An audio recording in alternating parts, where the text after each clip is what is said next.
There we go. There we go. Now we're in it. What brand is that? Is that a golf hoodie? It is. It's Malreg. They make the best stuff on the market right now. We're talking bang for your buck. We might have to get them into the golf segment. But ladies and gentlemen, welcome to, what is this, episode 4 of the Know Your Personnel podcast. I can't believe we're already on the 4th one. We've been pumping this stuff out for you guys, so thank you for following along with us. Hey, we are here today to talk about a few things. Jared, what are we going to get into? Different things. We're going to talk NFL as always. Right now we're kind of digging deep. We have a few different exciting things coming in the coming weeks. We have, draft stuff. I know the combine is happening this week, so we'll talk a little bit about a few names we want to look out for in the draft. I think we're going to get into a little bit about, the teams who didn't quite win the Super Bowl but made it close, and see maybe some adjustments that can be made there going into next year. We'll touch on the PGA from last week. It was a little bit of a down week in terms of exciting golf, but nonetheless, we'll touch on that a little bit. And then we have a couple rants, as always. Just a couple rants. So first up, where do you want to start with football? Do we want to go into a few things kind of draft related, or do you want to start here with some Super Bowl, like who kind of needs to make an adjustment? Where do you want to start? Let's do that. Let's start with almost made it teams. I call them. Who are our almost made it teams? Who are we talking about? Let's start one with. I want to talk about the Patriots. Obviously, they were in the Super Bowl, didn't win. They didn't really look competitive for the most part in that Super Bowl. So I guess the question is, how do the Patriots not only make it again to the Super Bowl, but maybe have a roster that has what it takes to actually finish the job, get it done? What moves do you see them making, and where did they have holes that kind of prevented them from actually going out and beating the Seahawks? The biggest hole for the New England Patriots was Drake May. Drake May's protection, I should say. Sorry, I had to clickbait you guys real quick on that one. But the protection for Drake May come Super Bowl wasn't great. They kind of got grandfathered into a beautiful schedule that allowed them to keep Drake May protected. They had a very efficient and effective offense throughout the season. I believe they were top 5 in scoring, if not even inside the top 3. So you'd think that they were doing a great job protecting him, but Seattle certainly exposed that in the Super Bowl in a massive, massive way. And I think the biggest part is just going to come with experience. I think Vrabel's going to need to bring some experience in the offensive line. And then you guys like Will Campbell, and I can't remember the name of the left guard who was starting next to him. They're just going to have to gain some experience, which they'll be able to do in the offseason. Add to their tool bag as far as what it takes to be offensive lineman in the NFL. The second part, I think you have to go out and find an elite wide receiver 1 weapon who's more of your jump ball guy. Like, I like Mac Hollins. He's a great number 3. I like Stefon Diggs, but he's obviously not quite the same as he used to be. And then you got Pop Douglas and Keyshawn Boutte, where you're not really sure exactly who they are in terms of what role they're supposed to fit. Kind of feels like you have some interchangeable guys. So if you're looking at what do they need to do next year, it's shore up that offensive line, get some extra or get some more experience for these guys in the offseason as much as you can, rep after rep, and then bring in a great offensive weapon. I think the running back room is fine as far as Travion Henderson and as far as Ramondre Stevenson go, so you're good. And then defensively, I trust Vrabel. I'm not sure what he needs, but he knows what he needs, and he's going to get it right. What do you think? Yeah, I agree. I think if sticking on the defensive side of the ball for a second, they're in a great position to go get a glamorous piece or two. Maybe grab another corner to go opposite of Gonzo. Grab another pass rusher. Just like touching off what is already a pretty great defense, you might as well just go grab a few pieces while you can. And then on the offensive side of the ball, like you said, I think it's going to come down to a few things. It's going to be Drake May's development and getting him comfortable with getting the ball out faster and more decisively.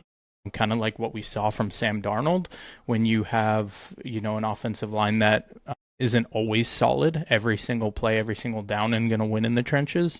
But you got to get him some pieces that are surefire options. Like JSN, you always know he's going to get to his route on time and he's going to get at least somewhat open. You also have a great scheme in Seattle, so Kubiak always makes sure there's a check down, there's something open that you can go down to. So I think they have some work to do there. But yeah, getting more weapons in general. Maybe a tight end that's a little more sure-handed than what they have right now. I know they're losing Austin Hooper to free agency. I don't know if he'll return. But yeah, there's just holes there. Like you said, Matt Collins isn't the guy. He's not the jump ball guy that you want down the. He made a couple great catches, but yeah, we know what Diggs can and can't do at this point. You never know who's showing up each day, and then yeah, those fringe guys, they're not going to get it done. So Yeah, I agree with you there. yeah, and there's a couple of things. Oh, and I'm not sure which one I want to go after right now. But you said Drake May's development, and I think that's key. Like you talked about, he's got to get the ball out decisively, and ideally, he has a weapon that he knows can win his route, whether that's zone or against man. But he's going to have to start throwing guys open a little bit more.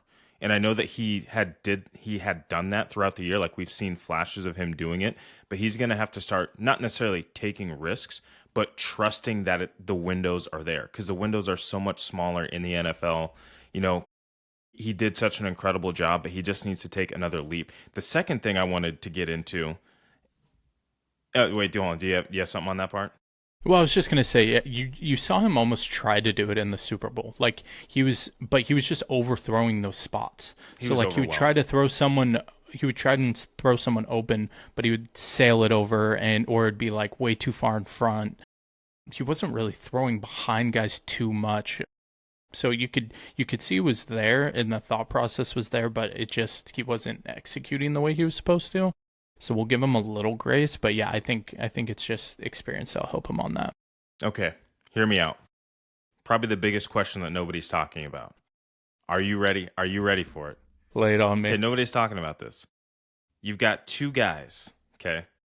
There's one guy and there's a second guy. First guy, Stefon Diggs, okay? Mm-hmm. Second guy, Tyreek Hill. We saw Stefon Diggs return from the ACL injury. We've got Tyreek Hill, a similar guy, high speed, can burn you over the top. So you've got these two guys. Who would you rather have on your roster in 2026? Stefon Diggs or Tyreek Hill? That's a good question.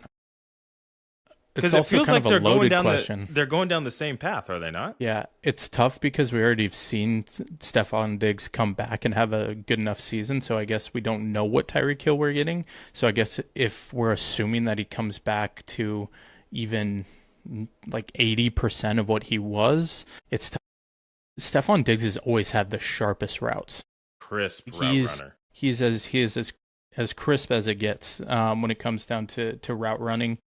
I think what we saw this year was he was just kind of lazy with his hands, dropping balls, which was really out of character for him. And I think that's just, again, we don't know how much he wants it anymore, or really how much he cares. So, hey, Cardi B will make you lose focus. Yeah, Cardi B will make. Wait, is it Cardi B or was it Meg Thee Stallion? No, Meg Thee Stallion was Klay Thompson. Yeah, exactly. She'll make you lose focus. But nonetheless, it is funny because they are pretty much the same when you think about it. Because we question right now whether Tyreek really cares or not. Yeah, that's a good question. I don't think I have an answer for you of which one I'd rather have. But, I think maybe just rather have Tyreek Hill and hope that he gets back to 100% of what he was. So potential upside, but yeah, that's all I got for you there. Two elite wide receivers, use their speed, ACL injuries. Wonder what we're going to see out of them. Okay. I got a question. Bubble team? I got a question for you. Hit me. How much do the Broncos need to overreact to their end of the season, or do you think it's a matter of getting Bo Nix back in healthy form and doing what they were doing toward the end of the season anyways? Is it kind of retooling? Are we going back to the drawing board a little bit, or are we running it back? They need to retool, and they need a better run game. I think they need a better and more consistent run game. I think they had a great start to the season, and obviously that didn't pan out. There was a few injuries. Correct me if I'm wrong. Was it J.K. Dobbins who was on their roster this year? R.J. Harvey. I think J.K. Dobbins was on the roster but ended up getting injured. Correct. I know he was with the Chargers last year, and I think this year was back to Hmm. the yeah. He's always Anyways, in and out of the lineup. he because of his injuries and RJ Harvey, I don't think being the back that you've always wanted, and we know that Sean Payton doesn't necessarily appreciate running backs. I don't think as much as he should. Again, when we saw him with Alvin Kamara, Kamara was having like 900 catches a game. He just uses running backs differently. I would like to see with Sean Payton and Davis Webb, their new offensive coordinator, go out and invest in the run game to take the load off of Bo Nix. I know Sean Payton wants to throw the ball 40 some odd times a game. Something's not quite right. And especially in those first 3 quarters, if we're being honest, for Denver, where the defense is doing all of the heavy lifting and the offense just isn't getting it done. So between the new play caller, between what I think needs to be done in improving their running game and making a more concerted effort to establish the run, I think if they can do those two things, they'll be fine. Other than that, don't overreact. Your defense is outstanding. Bo Nix, I think, has the ability. We just have to change up a little bit how we're doing things on offense, and that was evident with some of the decisions we saw from Sean Payton. Are you suggesting that Sean Payton changes? Because that's the most stubborn dude I think I've ever seen. I know in the NFL. Sean Payton. I hear you, but He I don't know is if we're one gonna of the see most it. stubborn guys. He is one of the most stubborn guys, but he did already announce that he is relinquishing the play calling, which is unheard of for Sean Payton. But I think he's also seeing this is my last stop. If I don't get this right, I maybe don't have another one in me, or at least another restart. Right? Would he be capable of coaching again? Yeah, no doubt. Tons of teams would hire him, but do you want to try and restart? Probably not.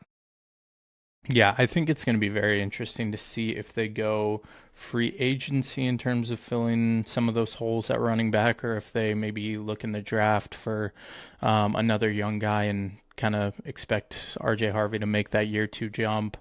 It would be very interesting, but yeah, something's got to change there. I can't quite remember which of their receivers is going, or at least up for free agency, so I don't know what their wide receiver core looks like, but I think that's another team that you have to make sure you're replenishing every asset on offense that you're losing, because Bo Nix is gonna.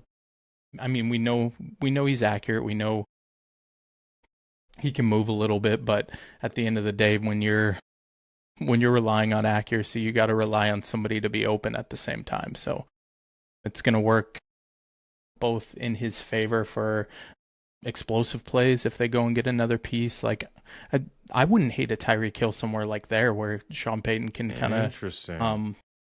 be. I mean, we've seen what he does with guys who have off the field issues, and it's not like Tyreek Hill doesn't have a good work ethic when he's bought in. So if he sees a chance to win and maybe go get a nice little deep ball threat for him, he's been working timing routes with Tua for the last 3-4 years. So it's very similar to how Bo Nix likes to play. So yeah, I think you can afford it. Why not? I wouldn't hate that. And here's the deal: you've got Cortland Sutton already. He likes Denver. He probably wants to be there with Bo Nix. Bo Nix knows how to give him the football. You partner him up with Tyreek Hill, and you still got Troy Franklin. I'm not sure what the status is of Marvin Mims, Pat Bryant, a few other guys. But like, there's some, like, the receiving core could go from solid to, okay, like this actually might be a little bit scary if they were to bring in someone like Tyreek Hill. That's actually really interesting. And I don't hate that. They went and got Evan Ingram last year too, which he had some impact.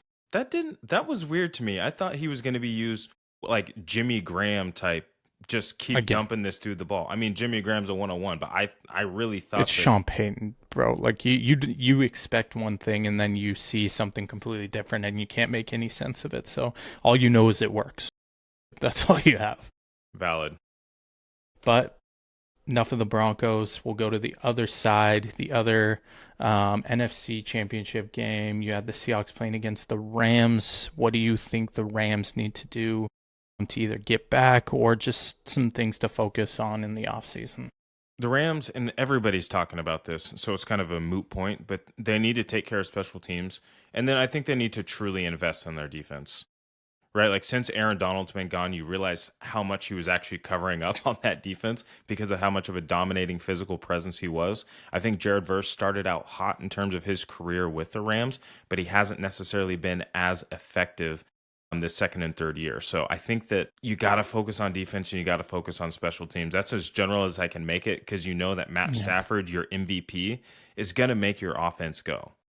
He can do that. You've got Puka Nacua, you've got Devontae Adams, you've got Kyron Williams, maybe Blake Corum. I'm not sure if you're looking at getting a stronger running back too than him, but I think that he's solid enough. So again, like, the offense is fine. It's just the defense and special teams that need to be able to save you so you don't have to keep outscoring people or being outscored in losses.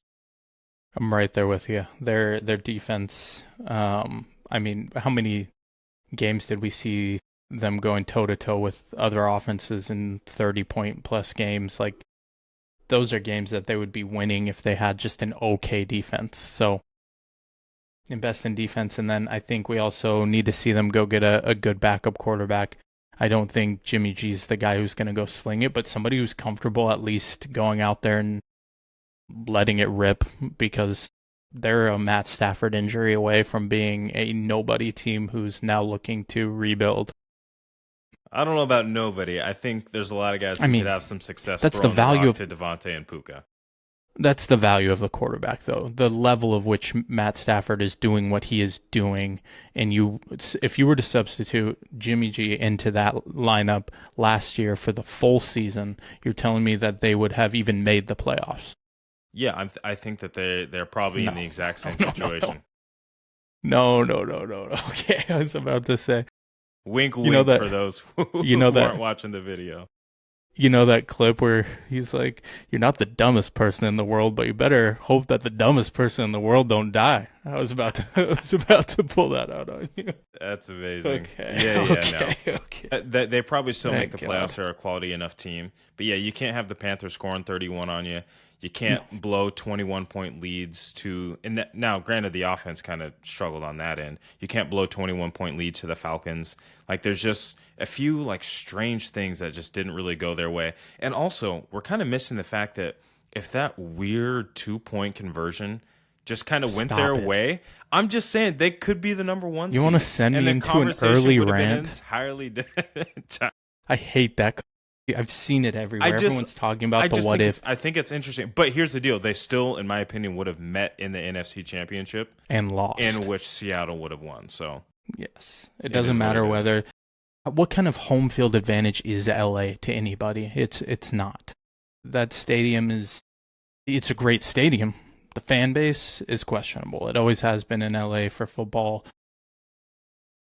I get it. You don't have the opposite side of it where you have the Seattle fans who do impact the game, but at the same time, neutral field, no fans involved.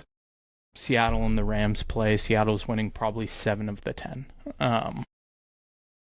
But we don't need to get into hypotheticals too much. Nope. Take us. What do we got next? Let's just quickly, Bears, Bills. There were the other two teams that are kind of toward the top. Anything there that you want to touch on in terms of quick improvements to kind of get them back in the conversation? Yeah, Bills, Josh Allen, keep the turnovers down. When he does that, they do very well. And just learn how to quarterback the game versus be the superstar on the team. I think those two things are different. Are you impacting the game just by scoring the football, or are you controlling the tempo, protecting your defense, protecting your receivers, all these other things, protecting your field position? Are you doing those sort of things to enable your team to win versus just being somebody who's excellent at scoring the football and assisting your team in scoring? That's for the Bills. Got it. I'm right there with you. You don't want to hear my take on the Bills. I'm sure as a Dolphins fan that your take is entirely different. Yeah. Okay, and then for the Bears, honestly, just keep positive momentum. I know that the expectations just went from way in the gutter to way up here, but just keep the positive momentum. I think that they massively overachieved they won some miracle games that they probably shouldn't have, which is a good indication, right? You're finding ways to win games in the NFL. You never apologize for wins in the NFL. That's what Ben Johnson said. But just keep the momentum rolling forward. Don't slide backwards. I'm not sure what it is you need to do for Caleb Williams, but his accuracy has to go up.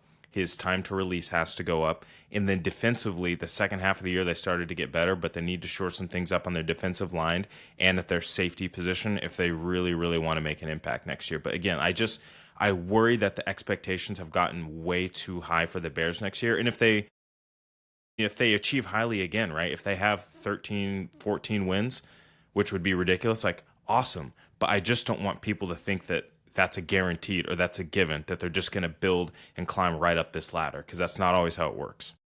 Yeah. I think also another thing the Bears can look back on is, like you said, where they were in all of the little steps they've taken to get to this point, just continue to make those little steps. But now it's also kind of, how can we restructure the roster to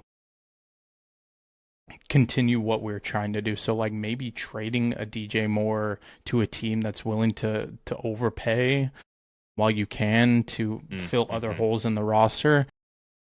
Just things like that, because in terms of impact, what DJ Moore and Rome Odunze had on the offense really weren't that impactful, where like if you were to lose them and replace them with someone like them, you wouldn't necessarily be taking a step back. So you might want to reevaluate those assets that you have and maybe, like I said, flip those into other holes in the team, whether that be just continuing to bolster the offensive line, improve on defense. Yeah, it'll be interesting, but I don't think they need to do anything too crazy.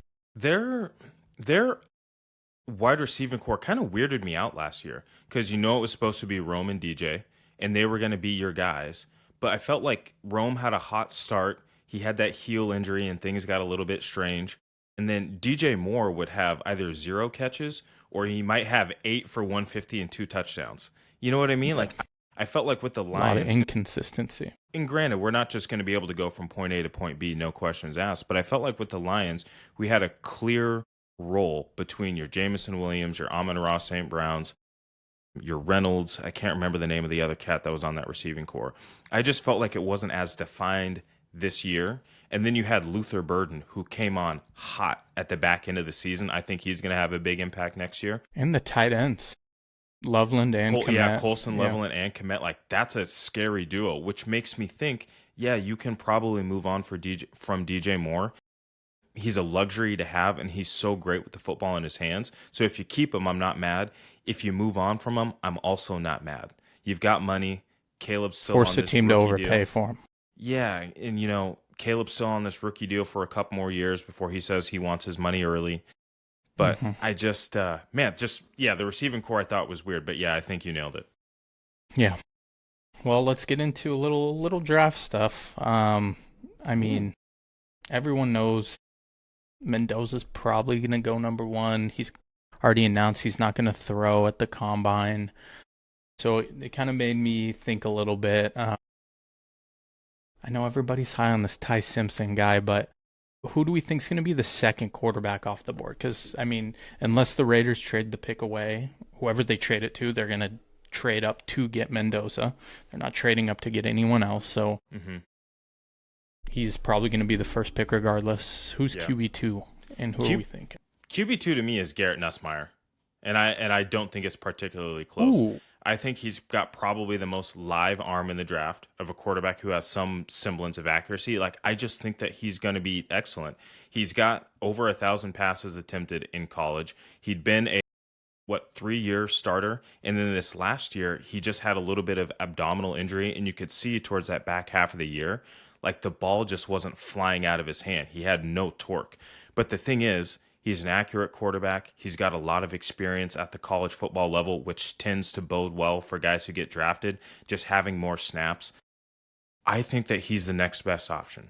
I truly do. But it's crazy because a year ago we were talking about him as the bona fide number 1 pick. Like, it was absolutely, it was him, and then who else? So it was very strange to see that reaction. And I understand LSU had a terrible year in terms of what they were expecting. He didn't look great, but again, this is a college game, and NFL scouts are generally looking for upside rather than really how you perform in college. I mean, And I Josh think his Allen came upside's out of high. Wyoming. Like it's not always the same recipe every single time No to doubt. see who's going to succeed in the NFL. So it's very very interesting to But see yeah, that kind of reaction. I just think, yeah, Nussmeier's the guy, and you already pointed it out with LSU's kind of troubles this year. Apparently, Brian Kelly just didn't even want to be coaching. He was on the golf course half the time. He gets canned with a couple games left. And add that to the fact that Nussmeier misses, I think, the last couple of games of the season, having the bad injury. Like, things just went from, oh my goodness, like you're saying, Heisman candidate and first pick in the NFL draft to this next year being like, oh, yikes. And that's one of the things I think is interesting. Sometimes you just got to get in the draft. When you're the guy, get in the draft. Like Trinidad Chambly this year, and kind of shifting topic a little bit. Dude, hit the draft. You would have been the number 2 guy this year. You're not going to be the number 1 guy next year. I know you're going to make a lot of money in NIL, but dude, get out. Yeah, Get out. if he goes into next year, he's gonna really he's just gonna be in the mix. There's so many names coming in the draft next year that that could be a big decision for him because I do like what he I mean he looked great this year. Obviously, He Ole saved the Miss team. looked great. He saved the Yeah, team. he was running around making some crazy throws. It was his chance to show off, and he did, and he balled out. So it'll be interesting for him too. I just, yeah, I mean, those are two names I would take over Ty Simpson today if my team Today. was drafting. Like, I don't understand why it seems like he's the consensus number 2 right now, and no, let's not like go too deep and say Carson Beck or anybody like that, but I think you can comfortably call him a 4, the 4th quarterback off the board, but certainly not a guaranteed second option. I just don't get it. I mean, Alabama looked good, but I feel like every important game that Alabama had to play, he kind of crumbled. Like He looked bad. he didn't look that great. So He looked bad against that in that Indiana game. He looked awful. And that's yeah, and maybe we're just catching a little bit of recency bias. You know, Indiana was the maybe. team of destiny, but also I don't really think so because you got body bagged in the SEC championship too. Yeah, Tough, I'm right there with tough you. look, and just quarterbacks in general aren't super strong this year. You know, in other years, Mendoza's probably not even your 1-1, but you know, you dance with the girl you came with, and that's what Yep. NFL teams are going to do this year. Yep. Well, let's talk about just a little more about the draft who we're looking at this week. In the combine, is there any names that you really want to look out for? It can be skill position, anything. Any names you think that are going to should be high in this first round that could really be impactful in the NFL? The overcomplication of drafting the wide receiver position early in the first round. Everyone knows the first round picks are important, especially at receiver. If there's an Ohio State receiver on the board, go get him. We saw it with Ibuka. Real G's move in silence like Ibuka. You know, they every year there's some Ohio State receiver, the wide receiver U for a reason. If Carnell Tate isn't the first receiver off the board, I don't know what to tell you. And maybe, you know, again, maybe this is where that falls flat. I mean, Marvin Harrison Jr., you know, we haven't seen him blossom the way we expected him to. It could be for a multitude of reasons, and maybe he will. Maybe it's just fit. Who knows? Maybe, but I mean, we're talking Olave, we're talking Garrett Wilson, we're talking JSN, Ibuka, you know, the name goes on and on and on and on with these Ohio State receivers. So let's not overcomplicate it. We got a 6'3" body who can run routes, catch everything thrown his way. He can go up and get, you know, high pointed over a cornerback. He can do it all. I like Carnell Tate as my first receiver off the board, and I feel like that needs to be talked about a little more. You know, what's interesting is I feel like Carnell Tate hadn't got the same amount of love as those other predecessors that you established because of Jeremiah Smith. And because Jeremiah Smith is, to me, would be considered a better prospect overall than Carnell Tate, he kind of didn't get that same amount of love. But goodness gracious, he is something special. And what he is more than anything is fluid. He plays basketball. right? It's kind of like that same kind of Garrett Wilson move where it looks like he's kind of doing a crossover, but then he's got that full extension for those high contested balls. He can get down low for it. Yeah, he can catch any ball, and I think it's incredible. His ball skills are certainly a top size guy. I do worry about a little bit about like the thickness of his frame, if you will, because I don't think he's as much of a burner as other guys are. But I mean, it's hard not to think that he's going to be your top guy. Yeah, I mean, even looking just like at each draft, like when you look back at like JSN, he fell all the way to what? He was mid-20s in the draft. Ibuka was, he might have made it to the second round, or maybe he was late 20s as well to the Bucks. But some of these names, there's receivers getting drafted above them that if you're really looking at just the tape alone and what even Ibuka was doing in college, like these are no-brainers. JSN was a no-brainer, and somehow he fell that far. It's the overcomplicating of the skill position and wanting to be like the unique opinion of, oh, this Makai Lemon guy from USC, like, yeah, he's sharp, he's this, he's that. And, you know, I think he's going to be a great receiver as well, but I don't know. That's just my opinion. I watch, it's the eye test for me. I watch them both, and I'm like, this dude clearly has it. He's so fluid. One name, and this might be a little bit of Oregon PSD here. The one name that I am looking at would be Elijah Surratt. I think that dude is unbelievable in terms of ball skills and physicality at the point of catch, and he always catches. He's good. I don't know what else to say. I don't know anything about him other than his slot fades and his goal line fades and his third and Surratt fades. Like he's kind of one of those inevitable wide receivers. I don't know enough about the full scope of his game, but he's a guy that if you can get him in the fourth round, you're going to instantly make your wide receiving core a lot better. Yeah, this is a really interesting draft, and I think there's going to be a lot of value falling into the second, third, fourth round at skill positions. I think there's so many teams that have started focusing on the build your trenches mindset, and I think there's going to be a lot of linemen, a lot of defensive players, because this is a very defensive heavy draft as well, that there's going to be some guys that are falling. So yeah, if my team's pulling some skill positions in, I don't know if you know about the Dolphins, but we have a lot of second, third, fourth round picks this year. That's going to be where I'm drafting for those. You guys have an opportunity to replace Tyreek Hill. The Miami Dolphins have an opportunity to replace Tyreek Hill with Zachariah Branch from the Georgia Bulldogs. No, former that was USC not where I thought you were going. No, an elite speed, like same deal, right? Whether that's kickoff return, punt return, but also an electric wide receiver can catch out of the backfield. This is one of those multi-tooled guys that you can stick anywhere and have as a gadget on your team. Not quite like a Deebo Samuel in terms of size, but just places you can line him up on the field. What Houston was trying to do with Tank Dell, what the Lions did with a little bit with Amon-Ra St. Brown before they didn't want to break his ankle and injure him just like Tank Dell.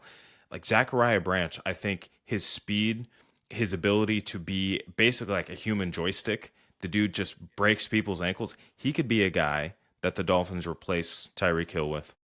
I thought you were going to say tank a couple years for Malachi Toney and go. I mean, what are they? Aren't they? They're calling him. They're calling him like baby Jesus down there, dude. In Miami, guess where he's on his way right to? Now. Guess where he's on his way to now? Where is he on his way? Wide receiver U. Is he going to Ohio State? Transferring to Ohio State this year. Since when? Are we breaking? Are we breaking this news live this dropped on the pod? What? I'm pretty sure this dropped like 2 months ago. It was a while ago. All right. I guess it can't be that long ago. The national championship wasn't that long ago. All right. I'm gonna look this one Check up it after. Malachi I'm pretty sure. I don't, unless I got like some fake news I didn't know about. I'm not too sure, but I mean, also give it a goog right now while we're live on air. Give it a goog. Also, I wasn't sure if you meant LSU, but the way you were talking about Carnell Tate and all these other guys, you obviously had them in Ohio State, which also is interesting. Their wide receiver coach, who was also their offensive coordinator this year, has left. I can't remember where he is the head coach of now, but he's the guy who established Zone 6 and kind of started bringing these guys up through Ohio State as the elite wide receivers. So you're probably going to lose. You might lose a little bit of development depending on who they replace him with, but that is something to keep your eye on. Okay. Yeah. And then outside of that, like Anthony Hill Jr. from Texas, Sonny Styles from Ohio State in terms of linebackers, I think are great guys. You talked about building the trenches, having those middle and Sam linebackers who are rangy, but then also physical at the point of attack as teams start to trend more towards let's have two great tight ends and run the ball again. Getting guys like that on your roster are going to be huge. Yep. I agree. Great. Should we get into some PGA? Well, let's do it quickly. All right. I really don't have much to talk about with the PGA. I mean, this week was pretty boring. It's nice to see someone win decisively, but at the same time, from a viewing perspective, it gets so boring. Was it he's decisive? an easy guy to. It got dicey toward the end, but he had a six shot lead going into the final day. I will say though, it couldn't have happened to a better guy. He seems very nice. He seems great. He's playing great this year. I think he has like 4 top 20 finishes already. But what happened at Pebble Beach, you're the guy holding up the final group from coming in. Morikawa needs a birdie to win the thing, and he's in the fairway 25 minutes because you're on the beach. Hit it into the rocks. It bounces back in. You have to go back to the fairway. And then he hits one of the greatest shots probably of the weekend from the fairway and only walked away with a bogey. So, I mean, it was a great finish, but he spent 45 minutes on a hole. And it was embarrassing. That's the most TV time he's probably ever gotten. So then to come out the next week and go and win the thing the way he did. I mean, those first 3 days, he was firing. He was just fearless, attacked honestly, a pretty tough golf course. It was playing very hard because of how fast the greens were. It was giving everyone fits, and the final day he coasted. He did what he needed to do. He was playing center green every single time. His lag putting was incredible. It did make for a pretty anticlimactic ending honestly, I think it was more a story of Rory not going and taking it. He wasn't playing aggressive enough and his putts weren't falling, but it was good for Bridgeman, and wish him nothing but the best moving forward. Yeah, exciting, certainly exciting for Bridgeman. Great to see some other guys kind of dance around a little bit towards the top. Obviously, you had Rory. Kurt Kitayama has been a guy who's been on the bubble. Adam Scott decided to dial it back a couple of years and start playing some great golf. Huge putt on 18. That was nice. I must have missed his putt on 18. Did he drain a big birdie to kind of put it in? Big bird. Nice. He got him low score in the clubhouse at that point, so it was a nice bird. And then in the mix, but wasn't the winner particularly this week. He's kind of been in the mix past couple of weeks. Your 2026 Masters champion, Jake Knapp. He was making some moves, so certainly keep your eye on him. But also kind of speaking about, again, congratulations to Bridgman, but we have another Masters champion to talk about, and that's Scottie Scheffler having a couple slow starts, to these events. And if he just was awake on Thursday, he's probably got 3 more trophies in the case. Yeah. The one thing, though, and I think this goes back for the last 3 years that he's been great. He adjusts to a golf course better than anybody we've seen. I think it comes even when he has like a pretty good first round. He has a lot of really hot starts, so it's kind of hard to notice, but like the way he adjusts to a golf course, it's just really amplified right now for how bad he's playing on that first day. I mean, to shoot the scores he's shot the last 4 tournaments, I don't know the last time he's ever been this far over par on one particular respective round, being Thursday. But to then go out and fire the 3 scores after, and this time he just fell outside of the top 10, but he almost won the last 3 tournaments. So it's crazy. It's crazy what he's doing and what he's able to do. And this is, large in part due to these Thursdays. He's third in green in regulation, but he's 107th in proximity to hole. So there's something just not quite right with how he's getting his ball on the green, and obviously he's averaging less than 2 putts per hole, so he's doing just fine. But something's just not perfect on Thursday. And with how deep these guys go consistently on the PGA Tour every single week, because there's so many different guys and because they're so talented, and you know the game of golf, sometimes your swing is there, sometimes it's not, and sometimes a guy who's never contended before, his swing is just in the slot that week. And so every single time you have to go out there and play damn near perfect golf.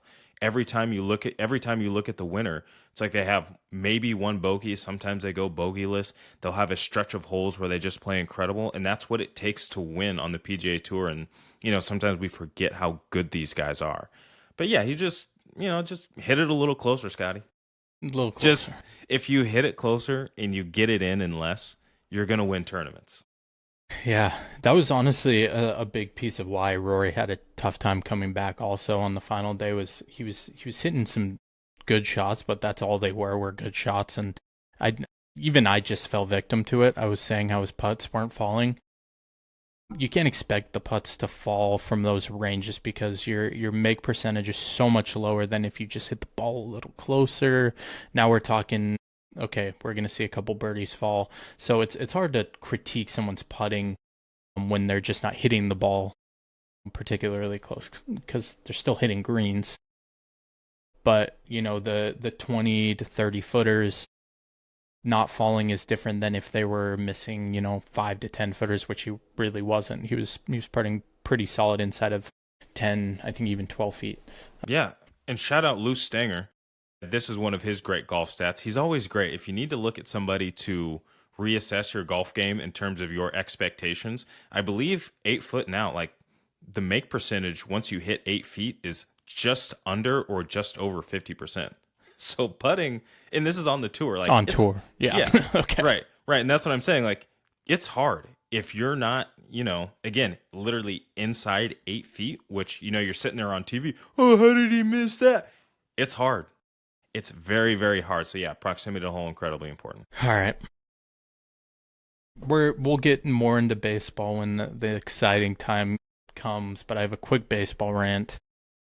This has been one of the most exciting off seasons in a while because baseball is fully back for baseball fanatics specifically, but I feel like the game is growing a lot. We're getting a lot more eyes on the game.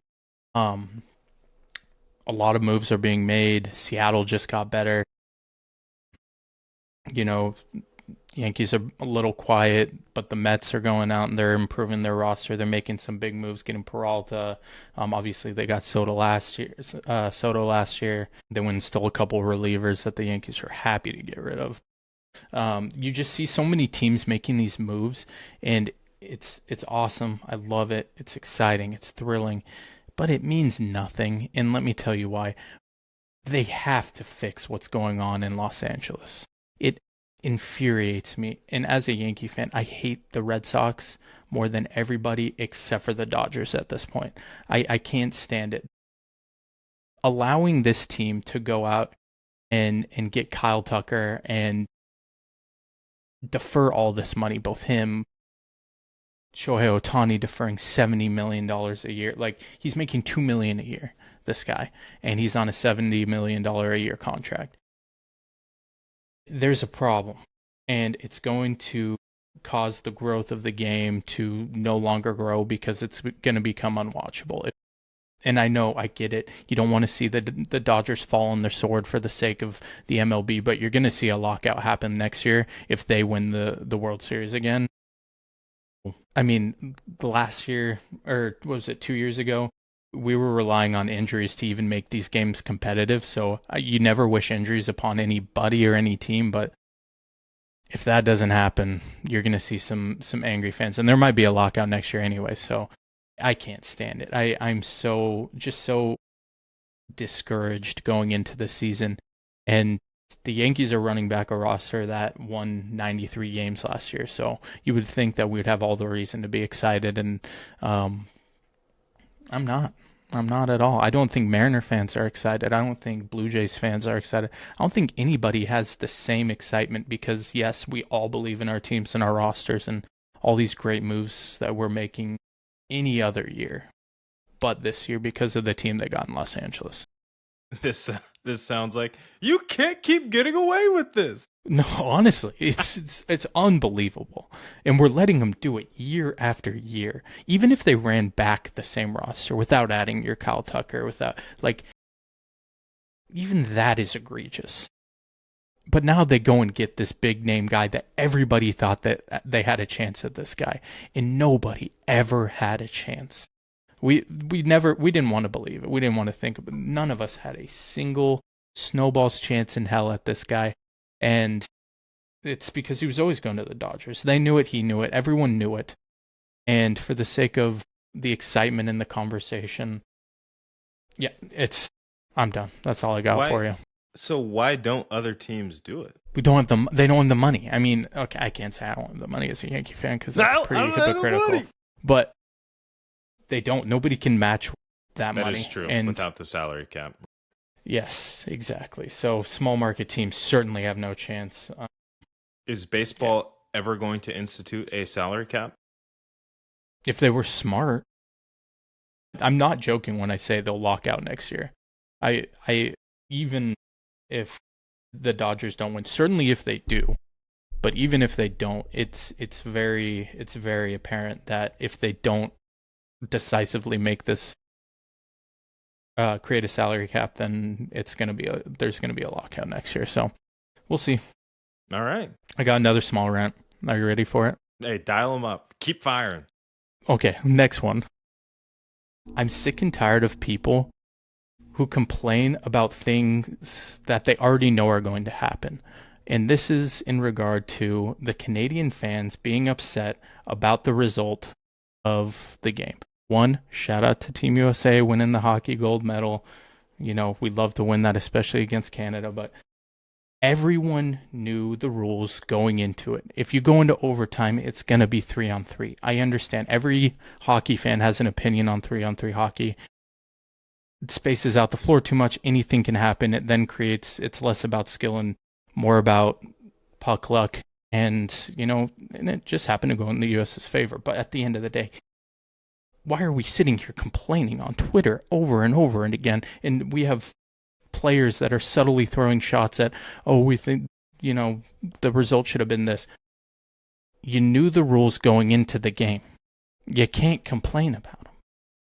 Because I guarantee you, if Canada would have won, they would have won and we wouldn't be having this conversation on their side of things. And maybe the US would have then been the team to have that conversation. But you knew the rules.